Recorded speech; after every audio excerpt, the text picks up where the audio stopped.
ঈশাঙ্ক এসছে deer park Ramna বাগান বর্ধমানের। এই পার্কটাতে অনেক হরিণ আছে আর কয়েকটা জন্তু জানোয়ার আছে। এই শীতের দুপুরবেলায় ঈশাঙ্ক বাড়িতে কি করবে, তাই ও মা বাবার সাথে চলে এলো একটু জীবজন্তু দেখতে। দেখি ঈশাঙ্ক কি করে। এই যে বাবা ওকে খুব এনথুসিয়াস্টিক ওয়েতে একটা কুমির দেখাচ্ছে। কুমিরগুলো দুপুরবেলা রেস্ট করছে, দেখা যাচ্ছে কিনা জানি না, কেমোফ্লাজ হয়ে গেছে পাথরের রঙের সাথে। এগুলো সাদা কুমির,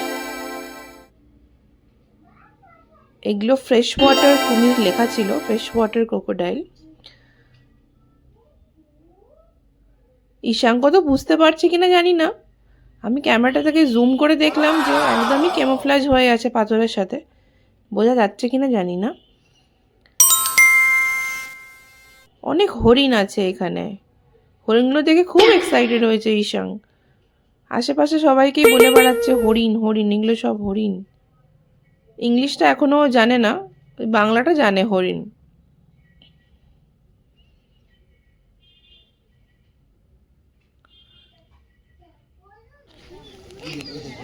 মনে তো হচ্ছে আনন্দই পেয়েছে। হরিণ কুমির দেখে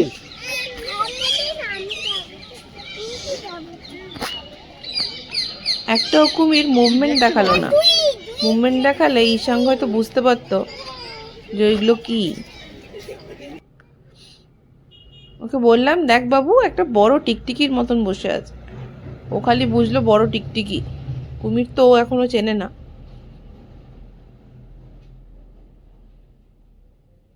পুরো কালারটা পাথরের সাথে কেমোফ্ল্যাজড, তাই বোঝাও যাচ্ছে না যে আদৌ কোনো জীব আছে কিনা ওইখানে। এইটা ঘাসে বসে আছে বলে একে তাও একটু বোঝা যায়।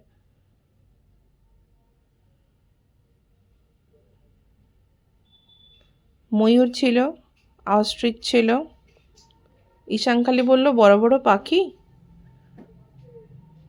ব্যাস। ওর দেখা এটা অনেক বড় পাখি, ও আগে এত বড় পাখি দেখেনি, তাই একটু অবাক হয়েছিল।